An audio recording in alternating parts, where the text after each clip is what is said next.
Hello guys, this side Sanjeev Pandey. आप देख रहे हैं आपका अपना चैनल एड्यू मंत्रा और यहाँ पर 9th केमिस्ट्री का सेकंड चैप्टर हम ले आए हैं टारगेट 95 प्लस की सीरीज में। और इस चैप्टर में हम क्या सीखेंगे?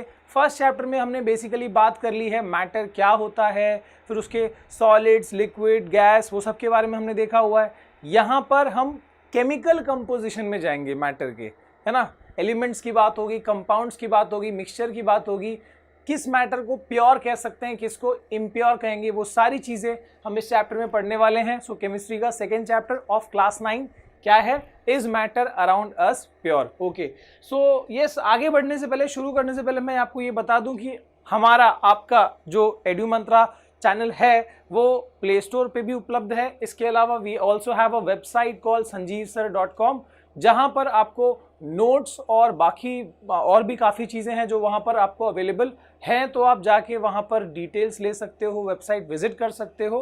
And also you can join us on Telegram, Instagram and Facebook as well. ठीक है, तो यहाँ पर हम शुरू करते हैं गाइज अपना चैप्टर। ओके, चैप्टर का नाम है is matter around us pure.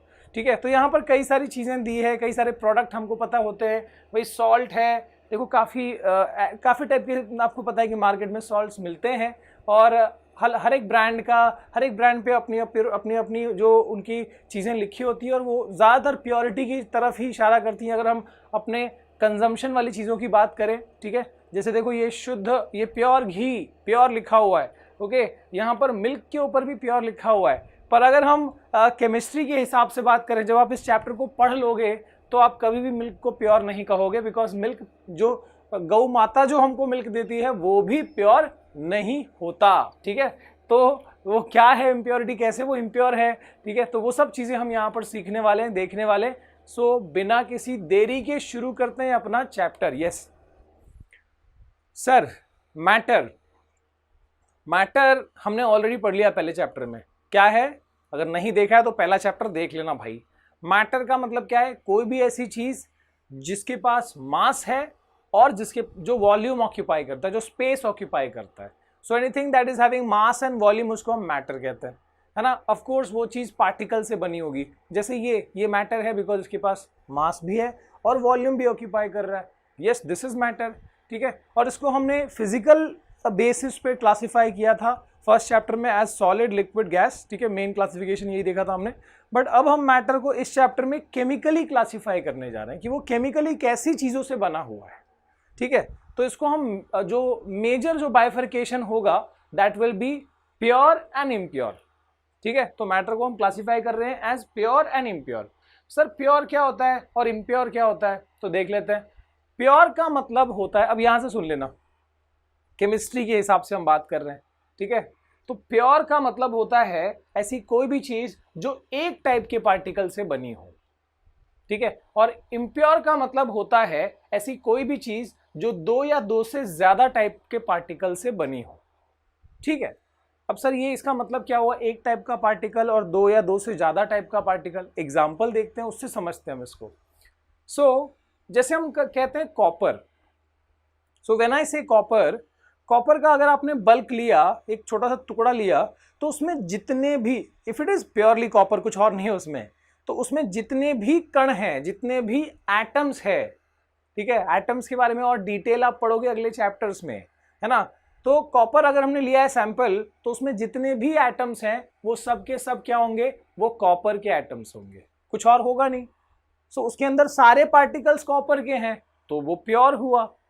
Sir oxygen कैसे? उसमें भी सारे एटम्स, या यस, जो भी आपने जो लिया है बल्क, सपोज ऑक्सीजन वैसे O2 फॉर्म में होता है, बट सारे जो हैं वो ऑक्सीजन के ही एटम्स होंगे। So that is pure.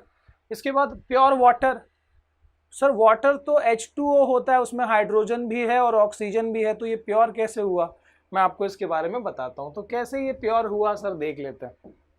So when I से वाटर, जब हम कहते हैं वाटर, तो हाँ, हमारे दिमाग में पिक्चर बन गया कि इट इज दो हाइड्रोजन है उसके हर एक मॉलिक्यूल में और एक ऑक्सीजन है। सो ये है वाटर, कुछ ऐसा, है ना। लेकिन अगर मान लो आपने एक ग्लास पानी लिया, ठीक है, प्योर वाटर है अगर, तो उसमें जितने भी पार्टिकल्स होंगे सब इसी टाइप के होंगे, है ना, सब इसी टाइप के होंगे। H2O, सारे पार्टिकल्स ऐसे ही होंगे। इसके अलावा कुछ और होंगे नहीं, तो सारे पार्टिकल्स ये H2O मॉलिक्यूल्स ही हैं, सो दे दैट इज ऑल्सो प्योर। उसमें H2O के अलावा कुछ और नहीं है, सब इसी तरह दिख रहे हैं सारे के सारे, है ना, कुछ और तरीके का दिख नहीं रहा है, सो दैट इज ऑब्वियसली ये प्योर है। एक ही टाइप के पार्टिकल, सिर्फ H2O ही दिख रहा है सब जगह पे, सो दैट इज प्योर। इसके बाद ऐसे ही कार्बन डाइऑक्साइड CO2, उसमें भी हर जगह CO2 ही दिखेगा, इसके अलावा कुछ और नहीं दिखेगा, ठीक है, so that is pure. Okay, impure का एग्जाम्पल देते हैं सर। इम्प्योर देखते क्या है, जैसे चाय, टी या कॉफ़ी। तो जब टी की बात करते हैं, चाय की बात करते हैं, उसमें क्या होता है, उसमें पानी डालते हैं हम, उसमें दूध डालते हैं हम, उसमें चाय पत्ती डालते हैं हम, उसमें शक्कर डालते हैं हम, अदरक डाल दो, ठीक है। तो इतनी सारी चीज़ें जो है उसके अंदर अलग अलग टाइप की चीज़ें हमने ऐड कर दी, तो वो प्योर कहाँ बचा, वो तो इम्प्योर हो गया, ठीक है। अच्छा आगे देखते हैं। सर मैंने मिल्क को इम्प्योर कहा था, मिल्क कैसे इम्प्योर हुआ? मिल्क तो एकदम प्योर है, जो अगर समझो ताज़ा गाय माता ने दिया हुआ है तो एकदम प्योर है, तो इम्प्योर कैसे हुआ? तो ये बात समझना कि मिल्क जो है उसमें अपने आप से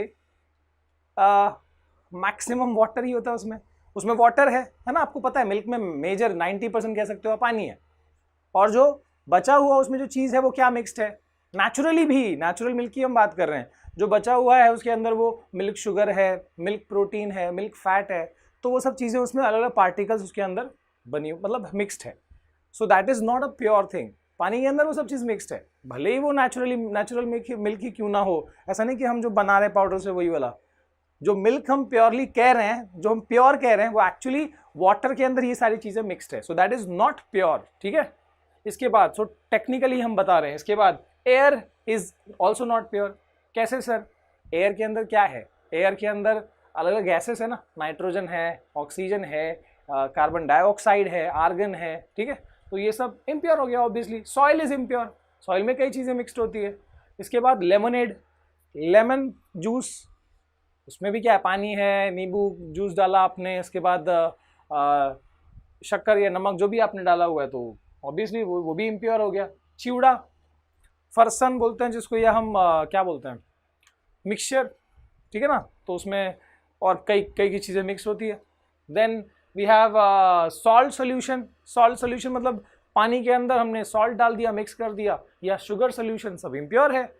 then we have sand in water, obviously water के अंदर सैंड इम्प्योर। ओके सर, ये बात तो समझ में आ गई कि एक से ज़्यादा टाइप के पार्टिकल होंगे तो इम्प्योर, एक टाइप के पार्टिकल होंगे तो प्योर। ओके, इसका भी फर्दर आप क्लासिफिकेशन देख लो, प्योर का भी। इसमें भी दो टाइप बन सकते हैं, एलिमेंट और कंपाउंड। देख लेना, यहां पर जो मैंने दो लिखे हुए शुरू के, वो एलिमेंट है, क्योंकि इसका स्मॉलेस्ट यूनिट क्या होता है, इसका स्मॉलेस्ट यूनिट जो है वो एटम है। देख सकते हो ना, जैसे कॉपर लिया हमने, तो कॉपर के अंदर कॉपर के एटम्स है, समझ में आ रहा है।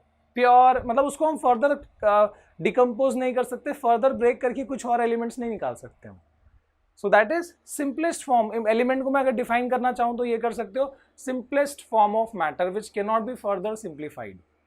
If you can write, please mention कर लेना, एलिमेंट क्या है, simplest form of matter which can not be further divided. ऐसा नहीं कि हम कॉपर को तोड़ के उसमें से हाइड्रोजन ऑक्सीजन निकाल सकते, नहीं, ऐसे ही ऑक्सीजन को भी ब्रेक करके आप कुछ नहीं निकाल सकते। सो कॉपर, ऑक्सीजन, ठीक है। बेसिकली मैं एलिमेंट की अगर हम बात करूं तो एलिमेंट को भी हम फर्दर क्लासिफाई कर सकते हैं as metal, non metal and metalloids, पता होगा अगर आपको, ठीक है। मेटल में copper, iron, gold, silver, aluminium metal में आते हैं। नॉन मेटल में oxygen, nitrogen, fluorine, chlorine, okay, carbon, ठीक है। तो कई सारे नॉन मेटल्स है। मेटेलॉइड्स में सिलिकॉन, जर्मेनियम, ओके। मेटेलॉइड्स क्या होते हैं, जिनकी प्रॉपर्टी थोड़ी मेटल्स थोड़ी नॉन मेटल्स की होती है, हमने 8 में पढ़ा हुआ है वैसे। सो हम बात कर रहे थे प्योर में भी फर्दर दो क्लासिफिकेशन, एलिमेंट और कंपाउंड। मैंने कहा कि ये शुरू के दो एलिमेंट में आएंगे क्योंकि इनका स्मॉलेस्ट यूनिट जो है उसको फर्दर क्लासिफाई, फर्दर आप ब्रेक नहीं कर सकते और सिंप्लीफाई नहीं कर सकते। लेकिन जो इसके बाद जो मैंने दो लिखे हैं वो कंपाउंड में आ जाएंगे। कंपाउंड क्या होते हैं सर, समझ जाओ ना अभी, कि जैसे यहाँ पर देखो, इसको ब्रेक करके वाटर को हम ब्रेक कर सकते हैं और इसमें से हाइड्रोजन और ऑक्सीजन अलग किया जा सकता है। भले ही वो फिजिकली नहीं होगा, हाथ से नहीं तोड़ सकते आप, लेकिन वो केमिकली पॉसिबल है, इलेक्ट्रिसिटी पास करके वो किया जा सकता है। आप देख सकते हो कि इसमें 2 या 2 से ज्यादा एलिमेंट से बनता है कंपाउंड। जैसे यहाँ पर ये जो वाटर है ये हाइड्रोजन ऑक्सीजन के ये दो एलिमेंट से मिलके बना हुआ है, ठीक है। कार्बन डाइऑक्साइड कार्बन और ऑक्सीजन से मिलके बना हुआ है। तो इसको प्योर में क्यों रखा गया है सर? अगर दो चीजें हैं तो प्योर में क्यों रखा गया? क्योंकि वो कंपाउंड फॉर्म बन चुका है। जैसे मैंने कहा कि जब वाटर का ग्लास ले रहे तो उसमें हर पार्टिकल इसी तरह दिख रहा है, H2O ही दिख रहा है, इसलिए हमने प्योर बोला। Every particle is looking same. लेकिन फर्दर तोड़ा जा सकता है chemically, not physically. Chemically break कर सकते हैं उसको, ठीक है, केमिकल रिएक्शन करके किया जा सकता है।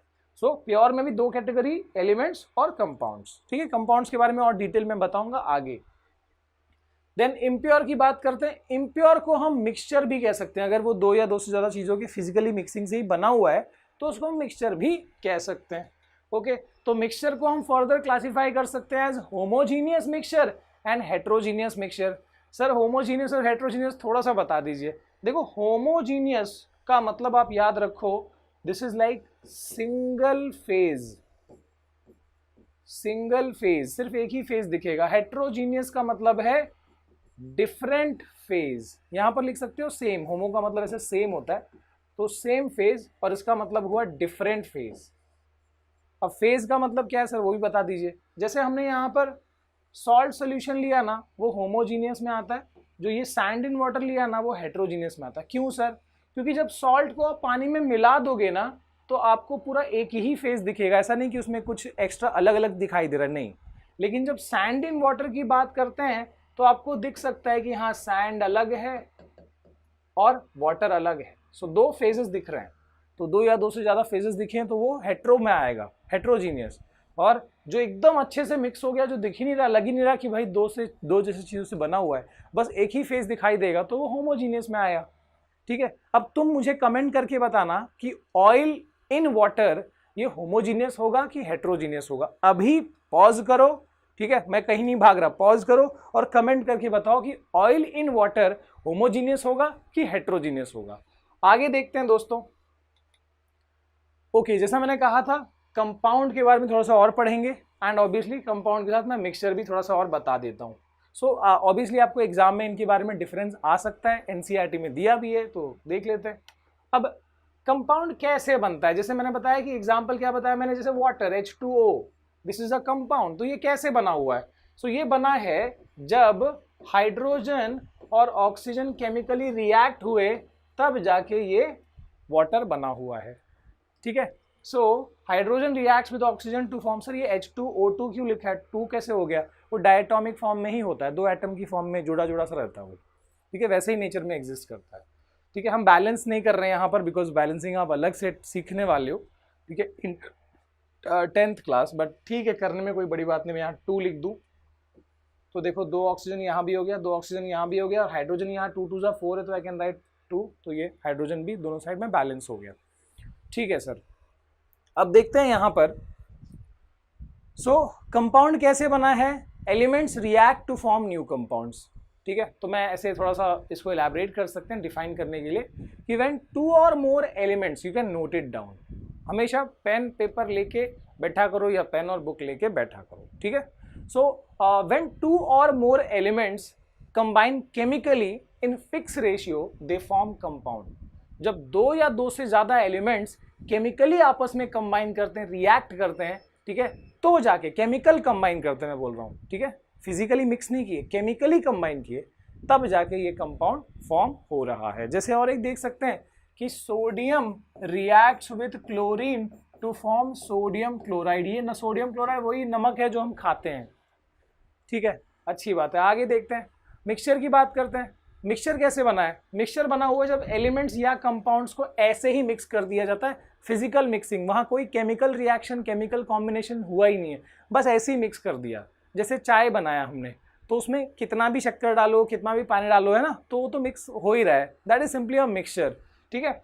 So when 2 or more elements or compounds are just mixed together to form, they just mixed together to form mixture, and no new compound is formed, कुछ नया सब्सटेंस नहीं फॉर्म होता, ठीक है, बस वो मिक्स हो गए, सबकी प्रॉपर्टी वहीं पर है, कोई कहीं नहीं जा रहा। मतलब शक्कर मीठा था, वो उसके अंदर जाके भी मीठा ही हो रहा है, कुछ नया चीज नहीं बना, ठीक है। सो कोई यहाँ पर क्या हो रहा है, एक ऑल टुगेदर न्यू चीज बना, वाटर, हाइड्रोजन अलग ऑक्सीजन अलग, वाटर एकदम डिफरेंट चीज है। सो यहाँ नया चीज बना, न्यू सब्सटेंस फॉर्म होता है, इधर न्यू सब्सटेंस नहीं फॉर्म होता। हम बोलेंगे चाय सब नया हो गया, उनकी प्रॉपर्टी वही रहती है जो चीज हम मिक्स कर रहे हैं। और आगे देखते हैं सर। सो नेक्स्ट पॉइंट है the composition of each new substance is always fixed. जो नया सब्सटेंस बना है उसका कंपोजिशन हमेशा फिक्स है। आप देखो ना यहाँ पर वाटर में, इसमें दिख रहा है आपको H2O में क्या है, 2 हाइड्रोजन है और 1 ऑक्सीजन है, 2 हाइड्रोजन एटम 1 ऑक्सीजन। ऐसे नहीं होगा कि सर ये तो गटर का पानी है तो इसमें 1 ही हाइड्रोजन होगा, ऐसा नहीं है। If it is water H2 ही रहेगा और O1 ही रहेगा, ठीक है। And then coming to the second point here, mixture. यहाँ पर क्या हो रहा है, the mixture has variable composition. यहाँ पर ऐसा कोई फिक्स प्रपोर्शन की जरूरत नहीं है ना। जैसे मैं अभी बता रहा था कि हम चाय की बात कर रहे हैं तो चाय में थोड़ा कम शक्कर डाल दो, थोड़ा ज़्यादा शक्कर डाल दो, कोई फर्क नहीं पड़ता, वो मिक्स हो ही जाएगा, ठीक है। कोई भी चीज़, मिल्क भी ऐसे हम कम ज़्यादा डाल सकते हैं, बट यहाँ पर ऐसा नहीं है कि वाटर बनाना है, कभी कम हाइड्रोजन है तो एक ही डाल दिया और H और O से वाटर बना दिया, नहीं। H2 होगा और O1 होगा, यही रहेगा, ठीक है। जैसे कार्बन डाइऑक्साइड है तो C1 और O2 वही रहेगा हर एक मॉलिक्यूल में, 1 कार्बन 2 ऑक्सीजन, ओके। क्योंकि वो चीज बदल गई तो कंपाउंड बदल जाएगा। अगर CO हो गया तो वो कार्बन मोनोऑक्साइड बन जाएगा, अगर H2O2 हो गया तो हाइड्रोजन पेरोक्साइड बन जाएगा, चीज ही एकदम अलग हो जाएगी। सो प्रपोर्शन फिक्स होता है कंपाउंड में, मिक्सचर में प्रपोर्शन फिक्स नहीं होता। इसके बाद थर्ड पॉइंट देखते हैं, the new substance has totally different property. जो नया चीज बना हुआ है, नया सब्सटेंस बना है, उसकी प्रॉपर्टी एकदम अलग होती है। मैंने बताया अभी, देखो जैसे अब यहाँ पर देखते हैं हम, ऑल टुगेदर डिफरेंट, पेरेंट जैसा बिल्कुल नहीं रहेगा। जैसे देखो यहाँ पर hydrogen, it is highly combustible, बहुत ही ज्यादा कंबस्टिबल है, एकदम ज्वलनशील है, वो एक्सीडेंटल है, बहुत जल्दी फायर पकड़ लेगा वो, ठीक है। और घरों में इसलिए यूज नहीं करते हम हाइड्रोजन क्योंकि वो बहुत ज्यादा कंबस्टिबल है, ठीक है, तो वो एक्सीडेंट्स कर सकता है। और देखो तो ये इतना ज्वलनशील है। और ऑक्सीजन क्या करता है, ऑक्सीजन जलता तो नहीं है बट इट सपोर्ट्स बर्निंग। आपको पता होगा ऑक्सीजन जो है वो कभी भी आग जलेगी तो वहां ऑक्सीजन की रिक्वायरमेंट होगी, ऑक्सीजन नहीं होगा तो आग बुझ जाएगी। So it is a supporter of burning. अब देखो मान लो कि हम ये कहते हैं कि ये माता है, ये पिता है और ये बच्चा है। तो माँ जो है, समझ सकते हो, थोड़ा कंपेयर कर सकते हो। नाउ दिस इज कंबस्टिबल, कभी भड़क जाती है, गुस्सा आ जाता है, ठीक है। ऑक्सीजन क्या करता है, ऑक्सीजन सपोर्ट करता है बर्निंग को, ऑक्सीजन सपोर्ट्स बर्निंग। मतलब पापा जो है थोड़ा सा आग में घी डालने का काम कर देते हैं, भड़का देते हैं, हाँ ये पढ़ाई नहीं करता, ये नहीं वो नहीं। लेकिन बच्चा जो है, देखो यहाँ पर हम पानी की बात कर रहे हैं, वाटर। वाटर कैसा होता है, ना तो जलता है और ना ही जलाता है। मतलब जो बच्चा है वो क्या है, एकदम शांत, बल्कि वो पानी क्या करता है, आग को बुझाता है ना, तो वो आग को बुझाता है। वाह क्या बात है। सो एकदम डिफरेंट प्रॉपर्टी है। This is combustible, this is highly combustible, this supports burning. लेकिन ये जो फॉर्म हुआ, ना ही ये जलता है ना जलाता है, बल्कि बुझाता है। वैसे यहाँ पर भी देखो सोडियम एकदम मतलब ये हम एनगल्फ नहीं कर सकते, बहुत रिएक्टिव मेटल है ये, ऐसी आग पकड़ लेगा, हवा में रखोगे या पानी में डालोगे तो, ठीक है। लेकिन उससे, और क्लोरीन देखो, it is a poisonous gas. मैंने यहाँ पर Cl2 नहीं लिखा, वैसे ये Na+Cl डायरेक्ट लिखा हुआ है, वैसे क्लोरीन भी Cl2 फॉर्म में होगा, अगेन ऐसी कुछ चीजें आएंगी, बट मैं डायरेक्टली बता रहा हूँ क्लोरीन इज हाईली पॉइजनस हमारे लिए भी।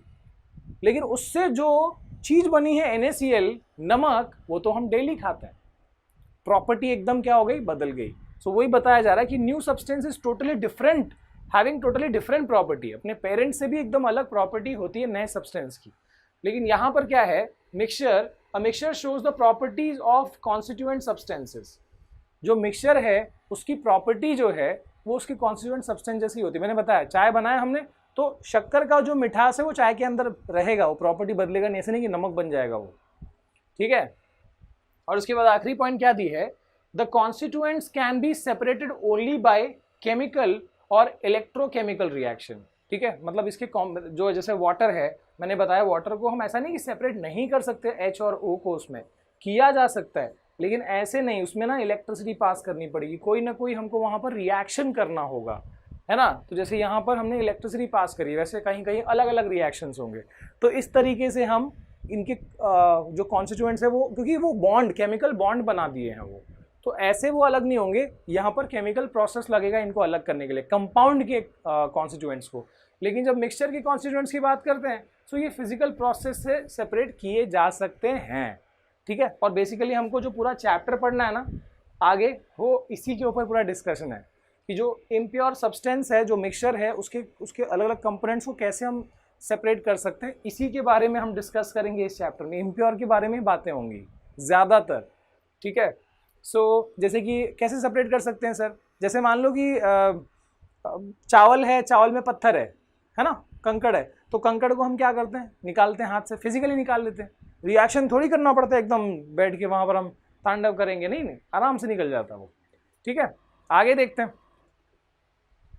ओके, सो इम्प्योर सब्सटेंस, इम्प्योर सब्सटेंसेस में हमने बात किया, यानी उसको मिक्सचर भी कहते हैं। ऑफ कोर्स उसके दो टाइप्स, होमोजीनियस, हेट्रोजीनियस। यहाँ पर सिर्फ सिंगल फेज अवेलेबल, मतलब सिंगल फेज होगा, ओके, अच्छे से मिक्स हो गया होता है, सिंगल फेज होता है। यहाँ पर एक से ज़्यादा फेज दिखाई देंगे, 2 और मोर फेजेस कैन बी विजिबल, ठीक है। जैसे सैंड इन वाटर, तो वाटर अलग दिखेगा, सैंड अलग दिखेगा।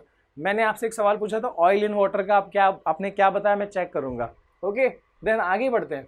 अच्छा, होमोजीनियस में भी, होमोजीनियस को अपन क्या नाम दे सकते हैं, देखो यहाँ पर we can call it as solution और we can call it as true solution, ठीक है। होमोजीनियस में सोल्यूशन कह सकते हैं उसको हम, या तो ट्रू सोल्यूशन। अब मैं ये डिटेल में आता हूँ, थोड़ा पहले यहाँ का बता दूँ मैं, ठीक है। हेट्रोजीनियस में इसके 2 टाइप्स हो जाते हैं, हेट्रोजीनियस के भी 2 टाइप्स हो जाते हैं। देखो मिक्सचर में हम कितना डिटेल जा रहे हैं, कौन सा है, एक है कोलॉइड्स या कोलॉइडल सोल्यूशन, ठीक है, और यहाँ पर क्या है, सस्पेंशन, ठीक है, तो यह सस्पेंडेड सोल्यूशन। तो true solution, colloidal solution, suspended solution. अब यहाँ पर क्या क्या है वो देखते हैं, इनका डिटेल्स क्या है, देखो ये कैसे डिफरेंट हो गए, अलग अलग टाइप्स कैसे हो गए। तो यहाँ पर देखो कि मीडियम के अंदर पार्टिकल कितने छोटे हैं, बहुत छोटे हैं, साइज बहुत छोटी है। यहाँ पर पार्टिकल की साइज थोड़ी मीडियम है, थोड़ी बड़ी है वहाँ से, और इधर पार्टिकल की साइज कंपैरेटिवली इसके कंपैरिजन में भी बड़ी है। सर कितनी साइज होगी तो हम ट्रू सोल्यूशन बोलेंगे, पार्टिकल्स की कितनी साइज होगी तो हम कोलॉइडल सोल्यूशन बोलेंगे, और कितनी साइज होगी तो हम सस्पेंशन कहेंगे, देख लेते हैं। So here the particle size is less than, the size is less than 10⁻⁻⁹ metre, बहुत छोटा हो गया, ये नैनोमीटर है भाई, बहुत छोटा हो गया, 1 मीटर नहीं, 1 सेंटीमीटर नहीं, 1 मिलीमीटर नहीं, 10⁻⁹ मीटर, वेरी स्मॉल, ठीक है, नेकेड आई से विजिबल नहीं होंगे ऑफ कोर्स, ठीक है। सो here the particle size is very very small. और यहाँ पर पार्टिकल की साइज कितनी है सर, यहाँ पर पार्टिकल की साइज है 10⁻⁹ मीटर से लेके 10⁻⁷ metre. So particle size is between 10⁻⁹ metre to 10⁻⁷ metre, ठीक है, मतलब उनसे थोड़ी बड़ी, ठीक है, ये करीब करीब 10 गुना या 100 गुना बड़ा, इतना रेंज आप पकड़ सकते हो। इसके बाद सस्पेंशन की बात करें तो यहाँ पर पार्टिकल की size is more than 10⁻⁷ metre, यहाँ पर पार्टिकल की size is greater than 10⁻⁷ metre, ठीक है सर, अच्छी बात है, पार्टिकल साइज का डिफरेंस है। और क्या डिफरेंस है देख लेते हैं। सो व्हेन आई से ट्रू सोल्यूशन, लगभग ये ज़्यादातर टाइम्स ये ट्रांसपेरेंट होते हैं। जैसे हमने नमक को पानी में मिला दिया या शक्कर को पानी में मिला दिया, वो पूरा मिक्स हो गया, वो क्लियर वाटर, क्लियर सोल्यूशन दिखता है वैसे भी, ओके। ये खूबी होती है क्योंकि पार्टिकल्स एकदम मिक्स हो गए और बहुत छोटे साइज के हैं, तो लगभग वो दिखते नहीं है वहाँ पर, ठीक है।